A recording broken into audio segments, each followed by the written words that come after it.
Hey, welcome back. In today's video, we have a very important interview to do with the topic of Dobby vanity. We'll be interviewing Mallevy, who was a former merch girl for Blood on the Dance Floor. This is going to be a very eye-opening interview. Now, if you're unfamiliar, Dobby Vanity is former lead singer for Blood on the Dance Floor. He was very big during the MySpace days and currently has over 30 sexual assault allegations that are public and hundreds suspected, as these allegations span back over a decade. Be sure to stay tuned after. We're going to be talking about very important details to do with the FBI and some other important updates.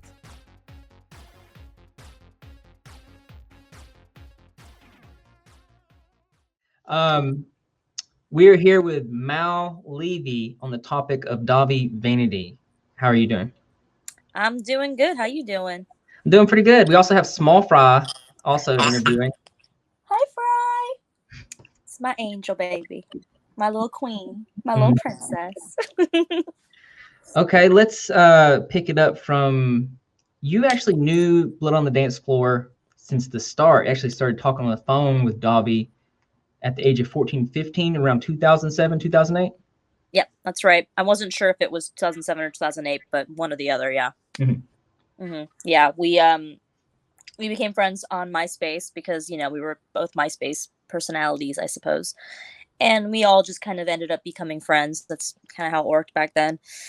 And yeah, so we became friends on the space, and we'd message each other all the time, and he had me in his little bio on his thing with big photo of me. Very public. Very public. It was very public. And you know, like I said, I was 14 or 15. I'm not 100% on when that was, but he was in his 20s. I knew that much. And we started talking on the phone. We would talk like verbally on the phone pretty often, I'd say. We were very close. It wasn't like a romantic relationship, I don't think. I don't feel like that's what it was. It was more of a friendship. And I would confide in him, and we would just talk about random things, you know, interests like movies, music, whatever, you know, friends talk about. Yeah. And then, you know, he would randomly insert things about like sexual references out of nowhere. Like we'd be talking about something and he'd be like, "Oh, hey, by the way, are you submissive or dominant?" And I was like, yeah, I mean, I didn't know what that meant. It's a very awkward thing to say. You're 14, 15. You said that he had a way with making you feel super comfortable about conversations. Yeah, he's able to kind of relate to anybody. I feel like he's one of those chameleon type people. And you know, he's very youthful, not only with his appearance but his personality. It's like he's a small child but also a very hyperactive, like, sexual being at the same time. Like he's both of those things. Right. So but really, yeah, the fact is that he has this way of relating to you. And you know, he's a funny person. You know, he's comical. He can make jokes all the time. And since he is like artistic, you know, you have that kind of bond when you have two artistic people who are into the same things. You connect on that. It's an easy thing to connect with another person. Right. He talked you into coming and seeing him, where you actually drove like about 3.5 hours. Can you talk about that? Yeah. So I'm from Fort Lauderdale, Florida, and he's from Orlando. And I had a lot of older friends that, you know, had cars and stuff. I had a good friend of mine, and she just, I don't know, I think she was going out there to see a friend too or something, and she drove me to his house, which I think was Rebecca's house, his friend / former manager. So that was about 3.5 hours away. I get out of the car, and he comes over, and literally the second that I closed my door, he like starts air humping me against the car door and was like, "Oh, thank you so much for bringing her to me." And I was immediately uncomfortable from that moment on. Yeah. So you're hanging out with him there, and he wants to drink. Yeah, so, we're hanging out. He does this little, like, mini performance, for me, kind of performing a song, whatever, and then he with me and him and Rebecca, and then he says, "Oh, do you want a drink?" And he makes me a Jack and Coke, which is what he used to drink, I guess. And gives me this drink, and I'd only had one drink. So I remember not even finishing it, which is weird because even though I was underage back then, I did drink a lot. I would steal my dad's liquor when he wasn't looking, kind of thing, and fill it with water. Angsty teenager. So Mhm. yeah, I usually would drink a lot more than just one. Not that night. So I don't remember how it escalated at all. I literally don't remember. All I remember was that he gave me a drink. I had some sips of it, and then he like immediately went for it with me in a sexual manner. You said that it was almost hazy, Yeah, and you did. It's almost like you didn't really know what happened, and that it just went 0 to 100. yeah, pretty much. That's the thing. Like I, I have, I struggle with it because I can't confirm what happened, but it feels like that because I've been on a lot of drugs before. I've been drugged before, and Hmm. I know what it's like to experience that. And I remember like waking up. It's kind of like if you take a Xanax and um you don't remember things. It's like that. It's like that sort of. So basically, what I remember is like 1 minute he makes me a drink, and then the next minute he's forcing me to do things that I wasn't prepared for. He got on his knees, like on the bed, like the pallet or whatever, and kind of like positioned me into also being on my knees. I'm a lot shorter than, even though Yeah. he's very small. I'm only five. I'm 5 feet, 4'11", whatever. I'm very small. So he positioned me to his crotch. I don't remember if he kissed me first, whatever. Probably at some point, but he forced me down to, perform things that I was not in any way, shape, or form interested in performing. Right. And as I have mentioned before, it was it was especially disgusting because there was an odor that to this day I have like buried into my memory, to where any relationship with a man going forward from that day up until current time, whenever I have like a new partner, new boyfriend, whatever you want to call it, um, I have that thought, like, I hope that I don't experience that again because it was that gross. Um, I don't really know what that was from, and I don't want to know. You said that obviously it was a very terrible experience. You said that he was very aggressive, and he brought up BDSM almost like it was an excuse. Yeah, it was kind of like his way of. I feel like he uses that as an excuse to justify why he's so rough, because likes to he likes to talk about being into that. But realistically, like, from what I understand, because I know people that are into that stuff, BDSM is like tying people up and things like that. I mean, I know that like being, submissive, dominant. I know that I understand now that that's part of it, but he wasn't doing any of that. He was just like literally being rapey. Like he was raping. He said to you that he gave you a whole spiel about how BDSM is about love and trust, Hmm. which is awkward because you didn't love him or trust him. Yeah, I mean, the only amount of trust that I had for him was like, you're my friend, Mm. and like I enjoy you as a person. Like I was very attracted to his personality prior to meeting him. But I started to kind of feel something was off like very shortly after actually meeting him face to face. I've talked to a lot of the survivors and on and off screen, and that's one thing that they always do talk about is how he always talks about BDSM. It's almost like he uses this as an excuse. Yeah. Uh, Yeah, I feel like that's his way of justifying his actions because, you know, another girl has made a mention to me, which we'll discuss at a later time. But Mhm. she had made a mention about how he would get drunk and things like that, and talk about how he was so drunk when he was on camera with her and things like that. And I stopped her and I said, I think that he did that because he wanted to use that as an excuse for what he was going to do next. Yeah. Similarly to the BDSM thing, it's his excuse to do horrific things to girls without their Consent. without their consent. So after that, he acted like everything was normal, and you didn't see him again until 2009. I saw him a couple times, very briefly. I saw him. He was opening up for another band, and I was going to Orlando, and I stopped by like afterwards to see him, and it was very chill. It was a quick run in. I don't know. It was just whatever. And then I saw him again because they had a show. This is when Garrett was still in the band. They had a show at the Social in Orlando. I don't remember who they played with at all, but I remember going, and the guy I was dating at the time actually knew Davi, but like they weren't really friends. He's like, "Oh yeah, that guy's a weirdo, but like whatever, let's go to the show."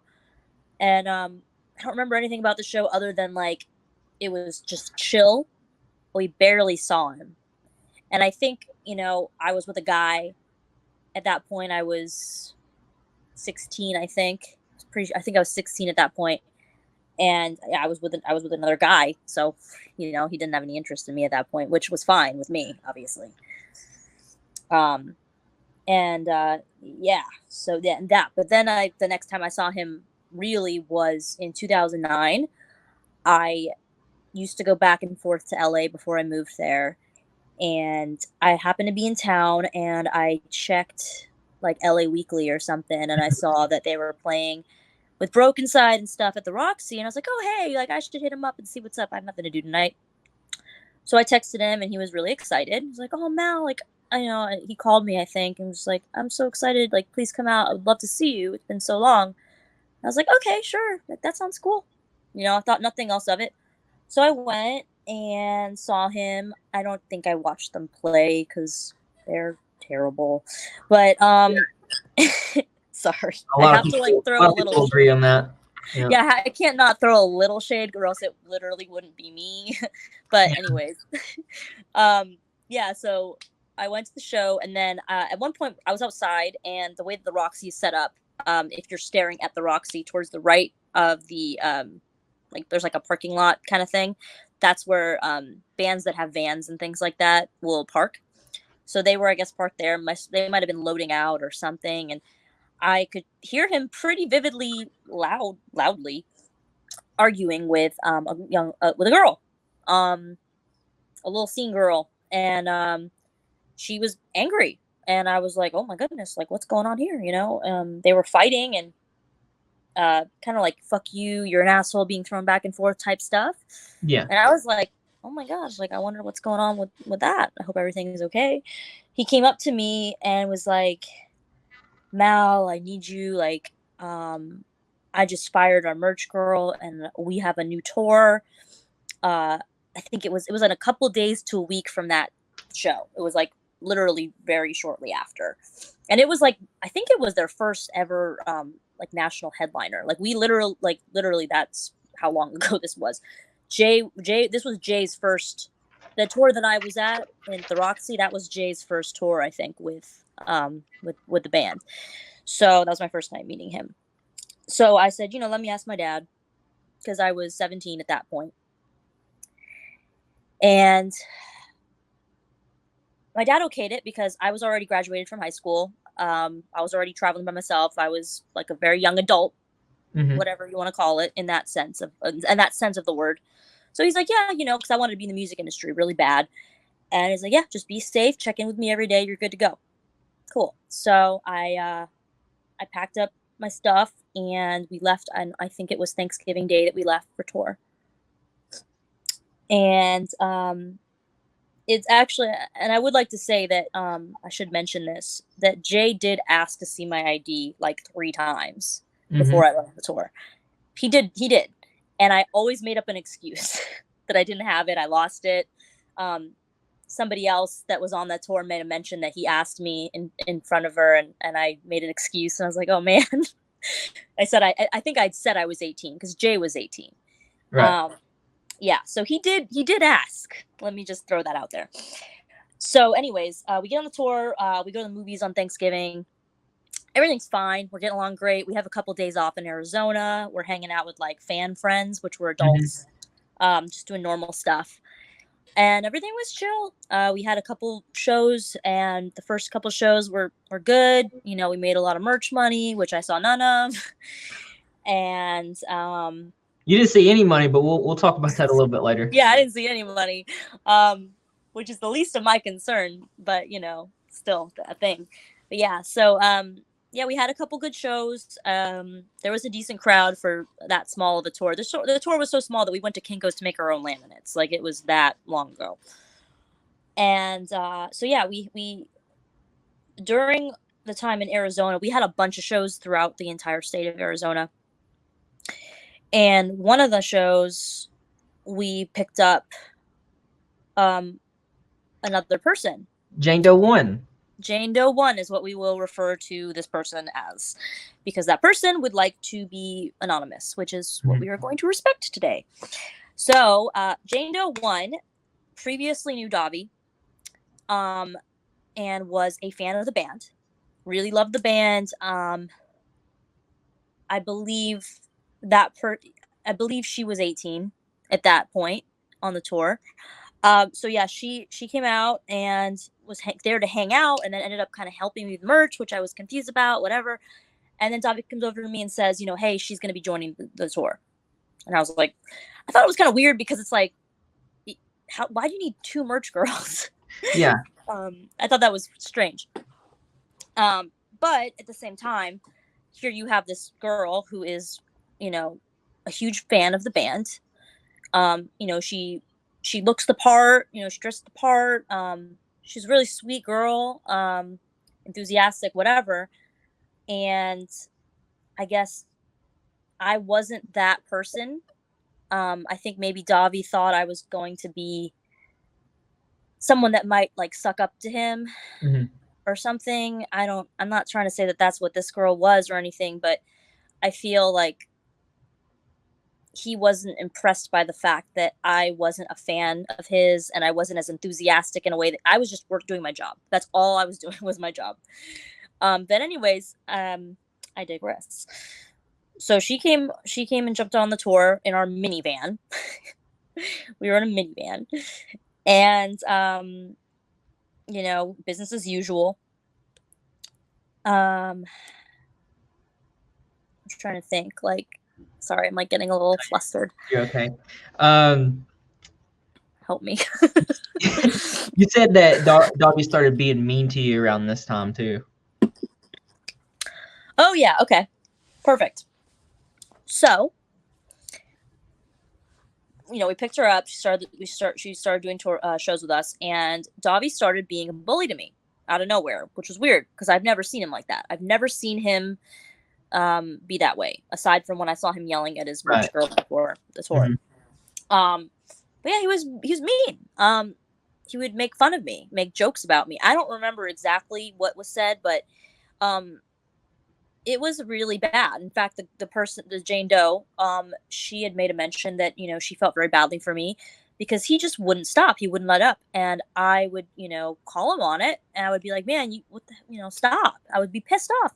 And, you know, Jay would joke around too, but like, I didn't really take it seriously when Jay did it, because it was just like, you know, like, oh, he's just like our sassy gay friend, like whatever. You know, he was chill. He wasn't an asshole. He wasn't mean to me. He was just, you know, being funny.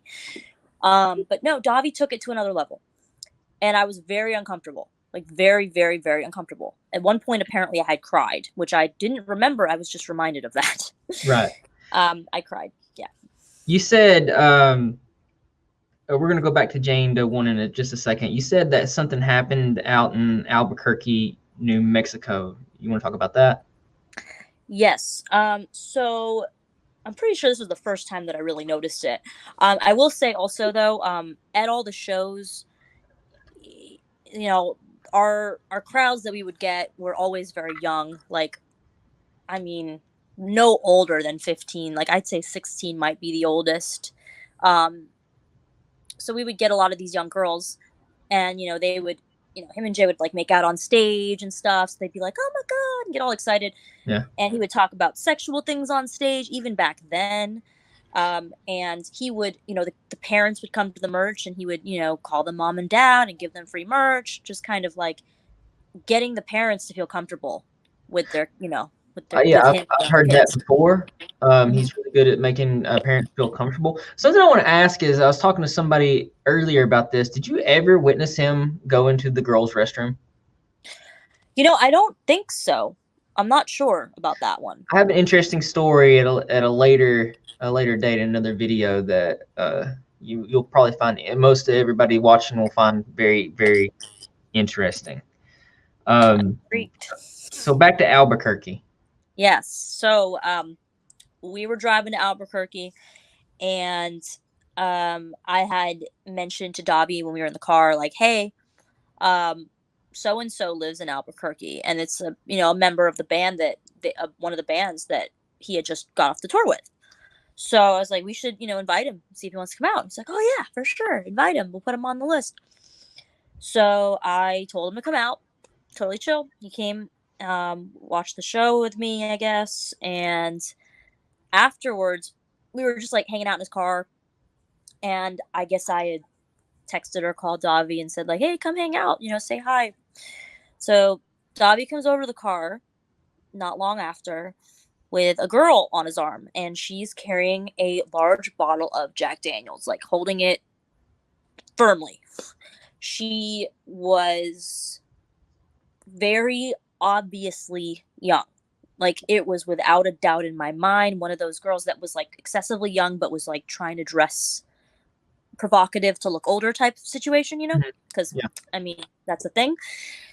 So they get in the car, and Davi says something about like, "Look how big her tits are," or like, "I can't believe how big her tits are," and just grabs them with both of his hands, starts shaking them around, and she's like giggling about it, and like they're making out, and somehow I either asked or he had mentioned it, but about her being super young or so young, can't believe how young you are, whatever. And I said, "Oh, how old are you?" And she said, "I'm 13." And I was completely shocked, caught off guard by that. Me and this other person in the car looked at each other blankly, like, this is not cool. He was very uncomfortable and wanted to leave at that point, so we actually ended up leaving. We completely left the venue. I don't know what happened the rest of the night. I think I was gone until like 4 or 5 in the morning. We were like watching TV, just doing human things. Yeah. And so I don't know what happened after that with that girl, but that was very uncomfortable. At a later date, you actually witnessed a car full of girls pull up. Yes. So I don't remember where we were. I'm pretty sure we were somewhere in Texas. And he had I watched him invite a group of girls. I want to say it was somewhere between 3 and 5, like 3, 4, or 5 girls. Probably 3 or 4 girls. They all had like a different color, bright neon pair of pants on. I remember that. And they were dressed very like Hot Topic, and like they looked very young. It was just kind of an obvious thing. He invited them to our hotel. And I was not cool with that. I was immediately uncomfortable. One of them must have been, at least 16, because she was driving them in their car. Mm-hmm. But yeah, so they showed up, and as soon as they showed up, I left, and so did Jane Doe. And Jay, I don't know where Jay was, but Jay kind of would do his own thing. He ended up meeting up with us at some point that night. He was somewhere else, probably on the phone or whatever. But me and Jane Doe would sit in the like the stairwell of the hotel and just kind of like talk about it, and like we would be irritated and upset that this was going on. And I was like, I don't know what to do, man. Like, this is not cool.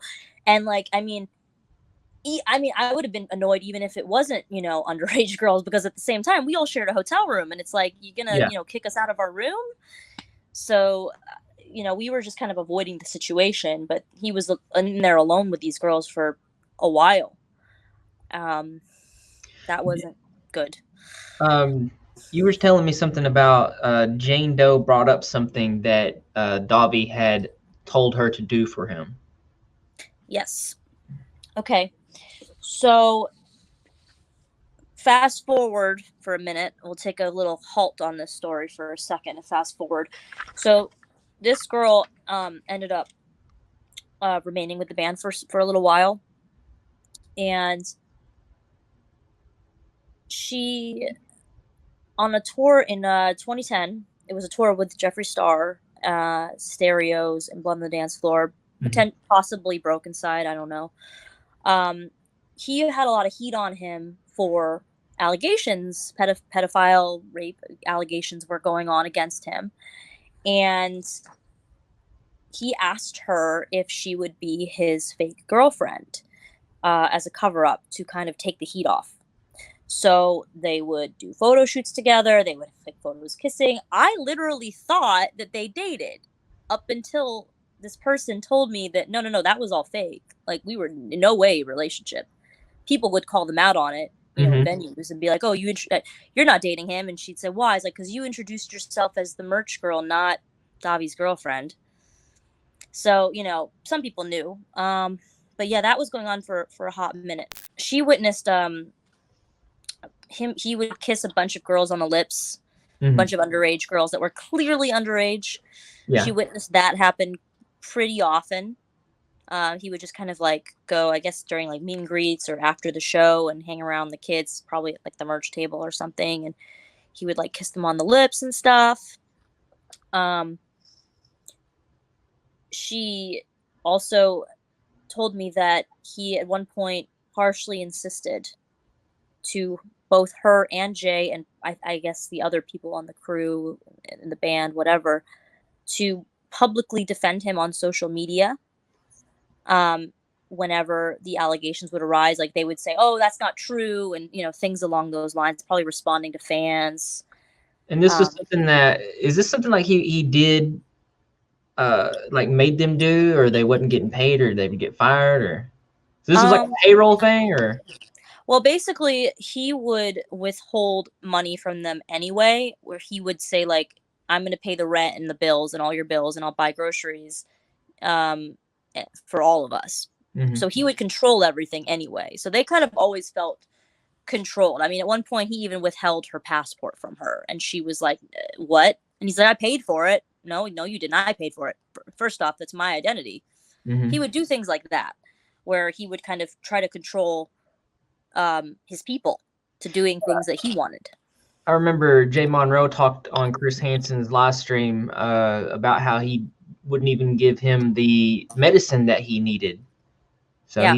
He seemed like he had a very had an issue with controlling people. Yeah, that's what it seems like to me. Absolutely. So you told me that you walked in on him doing something terrible. Yes. I was by myself and he was in the room, and I opened up the room, just trying to go to my hotel room, and the lights were off and he was sitting in the middle of the bed, and I can see the light from the hallway shine in on his face. And there was a girl with her head on his lap, and she was very clearly, obviously underage, very young. It was very quick. It was this was like a 10-second thing where I closed the door, like, "I'm so sorry," and like ran away. Type situation, but it was very obvious that it was going on. I can't speak for the girl as to whether or not she was forcefully put in that position or not, but that was something that I did witness, and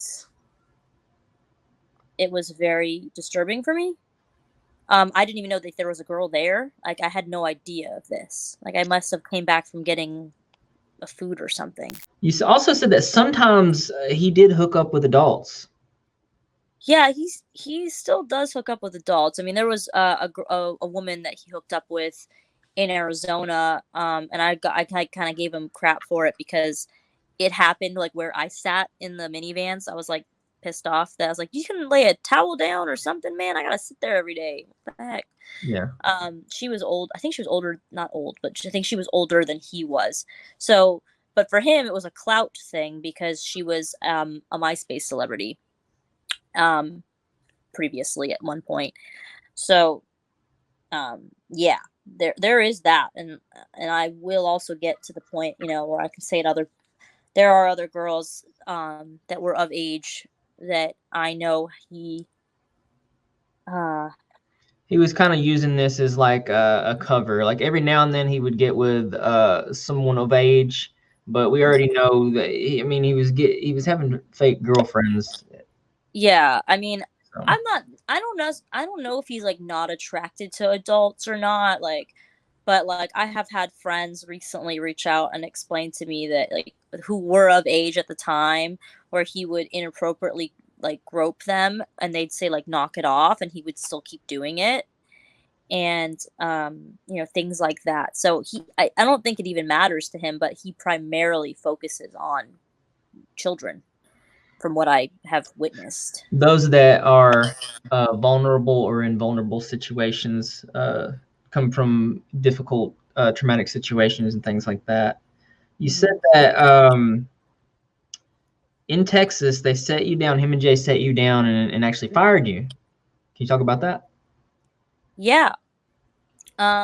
So, you know, like I was saying before, throughout the tour, Davi was like basically bullying me and treating me like crap. It seemed like anytime I would hang out with a guy friend or something, he had an issue with it because not because he like wanted to date me or anything like that, but because the attention wasn't on him. So, and I wasn't kissing his ass at all. I'm just not that person. I don't care. Right. And so he just randomly sat me down with Jay. Jay didn't really say anything. It was really just all Davi saying like it's not really working out. So and so is going to stay on the tour and we're going to send you home. And I asked why, and he just said it's just not working out. Yeah, and you didn't get paid at all, even though you were promised. No, I did not get paid. You know, I even helped write a crappy song with him that, you know, blew up, and I didn't get any credit for that either. Yeah. I mean, to be honest, I really don't want credit because it's embarrassing for me. Yeah. But you did, still get on stage. Yeah. Yeah, I still, you know, wrote some lyrics. I mean, all you got to do is dumb yourself down a whole bunch, and that's how you write lyrics for that, you know, band. But I helped write some lyrics, and did I get credit? Did I get royalties? Absolutely not. I was talking with another girl who was in another situation where she was writing lyrics for him. They had an album that I don't know if they changed the name or not, but she said that this album was going to be published was going to be called Cruel Pornography. Ooh, that's a gross fucking name. And and it was like a 14-year-old girl who was writing lyrics for this. Cruel Pornography. Yeah, she didn't get no royalties. I'm not even sure if that album ever came out, but that's another story we'll talk about on this channel. Moving forward a little bit. Oh, can I circle back to one thing real quick? Sorry. Yeah, you got it. I do want to say something else about it. Mm-hmm. Oh wait, you know what? Maybe we should actually keep going because this could pertain to the next time that I saw him a little bit. Okay. Actually, sorry. Sorry. You said you saw him a little bit in between that time and 2011, 2012 period, but you found out about an NDA. Yes.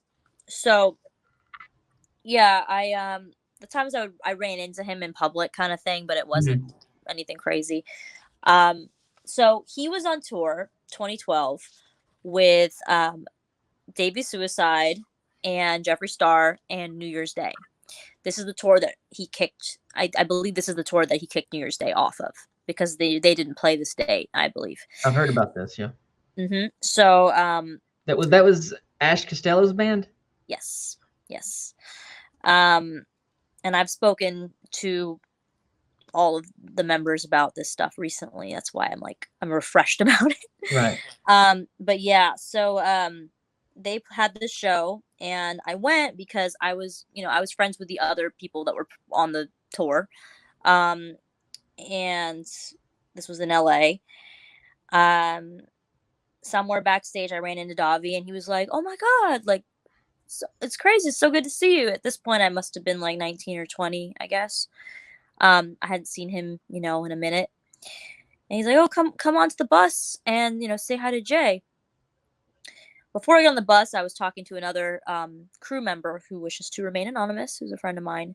And he told me that the band requires their crew now to sign non-disclosure agreements. And I looked at him and I said, "Why is that?"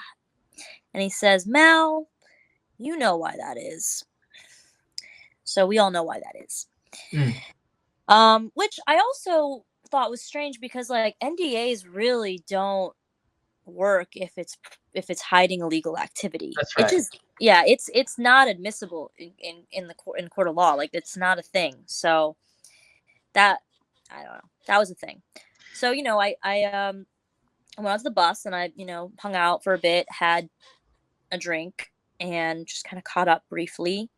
And Davi asked me to perform the song with them live because he's like, "Hey, you want to help? You want to sing Sexting with us?" And I was like, "What?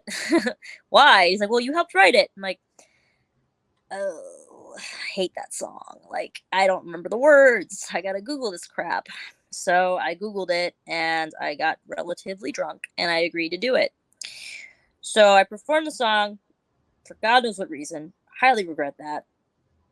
And then afterwards we sat outside and he was just talking about how he misses me so much and like you're such a great friend and like I really loved writing with you and like I would really love to get together and write some more and like pay you for your time. No, that never happened. It was the last time I think I've ever spoken to him ever again. I've talked to a lot of people who say that he likes to make big promises and he never follows through with them. Yeah. You said there was a instance with a booking agent. Oh wait, sorry, I have to rewind for a second again. Yeah, I'm sorry. So this has to do with it. So on that tour, there was some stuff with Ash Costello. Ash is a friend of mine, and she'll be speaking out about this very soon on her own. But so, anyways, he was very inappropriate with Ash on all the tours they did together. She would constantly tell him like to respect her, and a bunch of the crew have talked to me about this recently. Like they all saw it. He would just grab her, he would choke her, just horrible things like all the time. And she's a classy girl and she put up with it because of the fans, really. But then eventually she ended up speaking out about that, and that was a public thing after the tour was done because he kicked her off the tour. He kicked the band off the tour because they tried to protect a young girl from going on the bus. And I believe I saw an interview with one of the band members that's out there. Yeah, that was with Nikki. Nikki will be speaking out soon as well. They just, this girl confided in them, and they were like, "No, don't do that." And she did it anyway and reported back to Davi, and Davi, was horrible to them and kicked them off the tour. And they were like, "All right, cool, bye." But anyways, after the tour was done, Davi contacted Jane Doe 1, who had quit touring with the band prior to this. And basically was trying to reconnect and was saying like, "Oh, it'd be cool if you would, if you want to come back on tour with us, that'd be cool." And she was like, yeah, she was excited. She really just wanted to hang out with Jay, who she was friends with. And, they were kind of discussing it. It didn't end up happening, by the way. It did not? It did not end up happening, but they were discussing it. But he did say, okay, well, here's the thing. There's if you're going to want to do this tour, I'm going to need you to write a public statement or write a statement and send it to me saying that you were treated well and that I didn't bully you, I didn't treat you badly, I didn't do any of these things to you. Basically to counteract what Ash Costello said previously, to make her look stupid. So if Ash is watching, this person wants you to know that she's sorry because she didn't mean it. But anyways, she couldn't even write the email. She actually begged her mother to write it for her because she could not, like, she didn't have it in her to basically lie. Mm-hmm. So her mother writes the email. She even sends it from her email address, the mom's email address. Davi posts it. So he literally has asked his crew on a regular basis now to lie for him to cover up things regarding what he has done. So yeah, that was important. I felt like I needed to mention that. Yeah, it was very important. So I have been publicly saying on my social media and on my previous interview with Chris Hansen, I have said, I'm encouraging girls to reach out to me if they need somebody to talk to about this. Even if they don't feel comfortable coming forward, just to literally talk, which I'm still encouraging because I would like to be there for whoever I can. So I've actually received like 11 messages. Surprisingly, I just got another one. I got 2 today. I got 2 yesterday. Like, they just kind of keep coming in. One message that I received earlier, about a week ago, maybe longer, is a friend of mine who I've known for a long time, and she wishes to be completely anonymous, does not want her name even mentioned. But I'm going to bring it up because I think it's just worth mentioning. She was 14 when she met him. She says he went to Woody's hair school, which was literally across the street from my high school. You can see it out the window nonetheless. He'd invite me to come to his job at Fashion Square Mall, which was Trade Secrets, and would make out / touching in the back room while no one was there, while my friend waited for me in the store. Eventually turned into inviting me to his house. He wanted to have sex. Mind you, I was a virgin at the time. I made out with him, but not consenting. He ended up shoving his hands down my pants, grabbing my vagina, and realized I was on my period, so he stopped. His mother was there, so that was also a thing. She met his mom. This was going on for a while. This was in 2006, I should mention. This was in 2006, so this was a long time ago. Wow. Yeah. So that could have progressed had she not have been on her period, basically. I believe that's 2006 is the youngest event that I've actually heard of.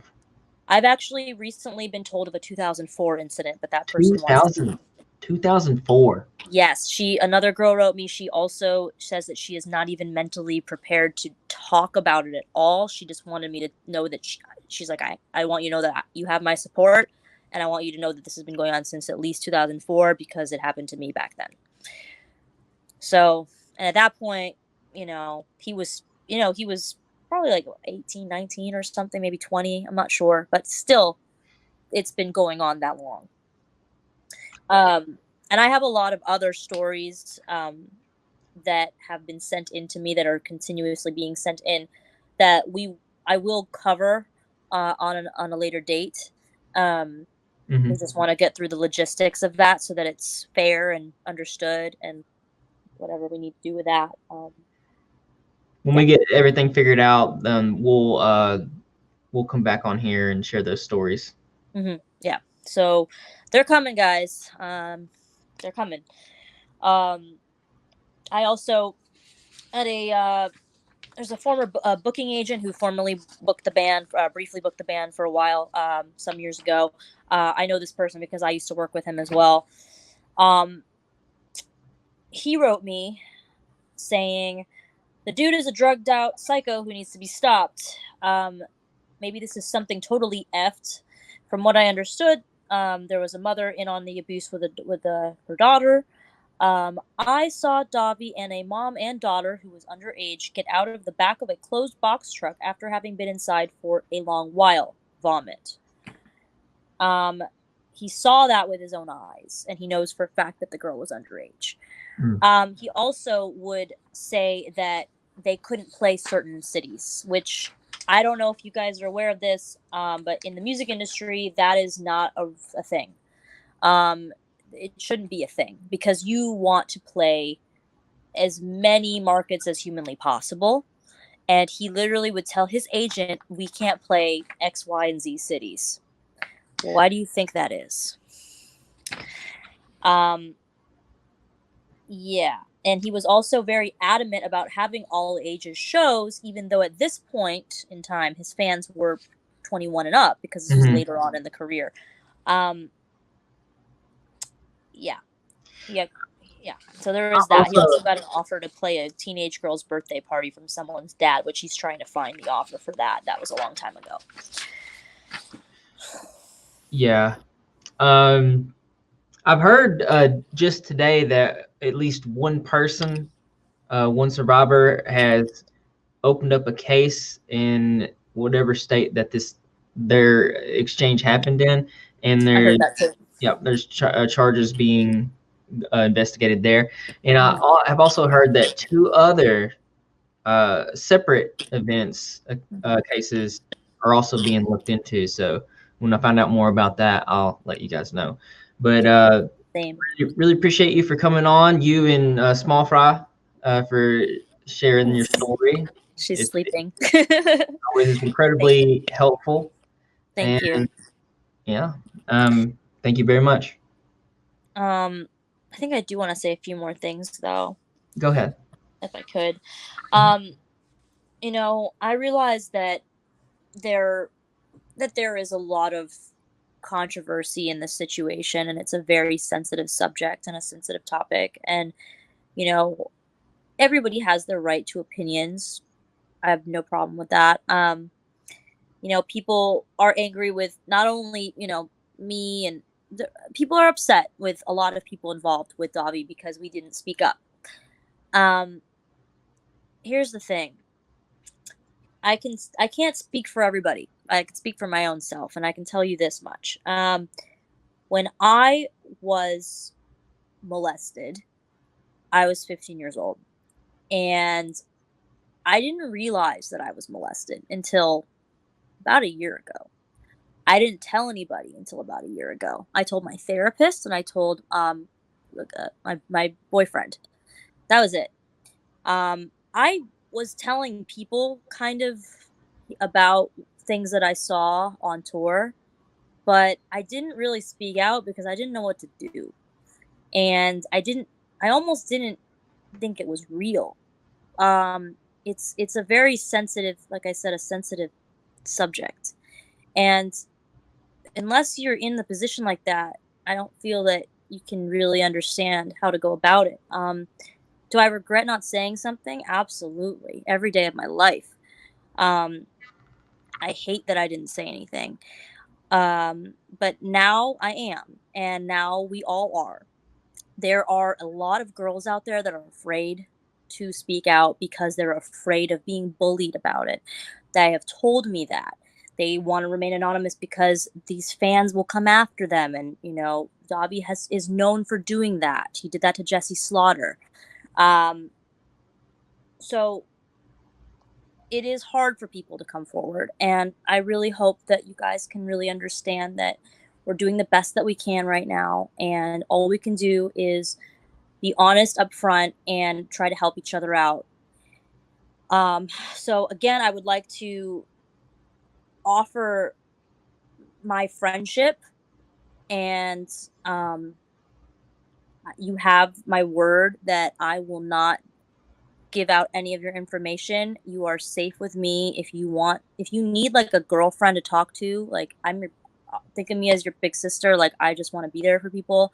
If you want to come forward and you need help with figuring out how to do so, I can help you with that too. We're here to help you. We're here to help you, and we're here to get justice for what ultimately, I mean, what hasn't had justice prior. I mean, this has been going on for over 15 years, and it's absolutely mind blowing that he has not been in prison already for this. So, better late than never. If you need to speak to somebody, talk to me, talk to a close friend, talk to a loved one, talk to another victim, survivor. We're here for you. So I just wanted to say that. Yep. You can reach out to Mal. Ashley is somebody else you can reach out to. Ashley, absolutely. They'll put you into contact with me and Chris Hansen. Any resource that you guys need, these girls have it. You have social media? I can maybe post in the description. Yeah. So my Instagram is at Mal MAL_Levy LEV as in Victor Y. You can send me a message on Instagram. That's probably the easiest way because my Facebook gets kind of weird. My email address is in my Instagram. If you want to say something to me anonymously, that's probably the best way to do it. Ashley, who also did a bunch of interviews about this, she's a lovely human being. She's such a sweetheart. Like, she would gladly talk to you as well. Everybody who is covering this story, they're all great people. I've talked to all of these people, and they also want to help. So reach out to literally any of us. We're here for you. Yeah, we are all working on this together behind the scenes. It's very, very important. We can even send information into the FBI if need be. Yes. Yes, that's another thing. I'm sorry, I wanted to touch on that. A lot of people are commenting saying like, oh, this is about drama. No one's doing anything about it. I'm here to tell you, we are working on it. We are working on it. There is stuff going on behind the scenes. It's not all being publicized because honestly, it shouldn't be publicized.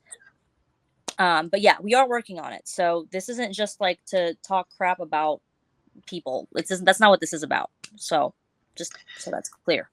Thank you. Thanks for coming on. Thanks for all that information. It was great having you, and I'll talk to you soon. Awesome. Thanks so much for having me. I believe we recorded this interview over the weekend. This was before the Chris Hansen, Jeffree Star interview, which we did do a group interview with survivors on their feelings about the Jeffree Star and Chris Hansen interview. If you haven't seen that, I will put that link in the description. But some things have developed since then, and just today, I'm in contact with an FBI agent who is willing to speak with any current or past victims to do with Dobby Vanity. He's very, very interested in this, so if you have any information to do with this topic, reach out to me on my Facebook and I will put you in contact with that person.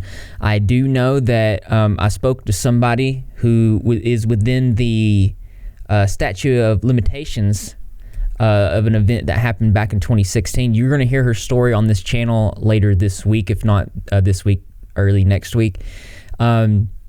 And I know for a fact that she has filed a report with her local PD and is also in contact with the FBI. As always, thank you to my patrons. Really appreciate the ongoing support. It means a lot.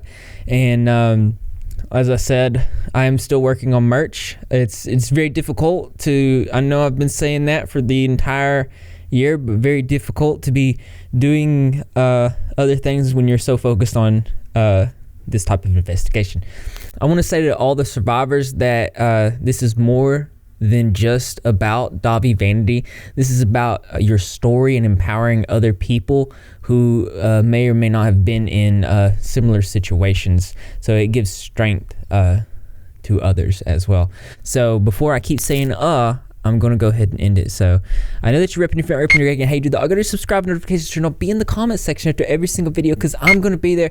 Greg the Cat's going to be there and the rest of the Rep Squad community as well, and I expect to see you there too because this channel loves you. Greg, you hungry? Of course you're hungry. Let's get some pizza.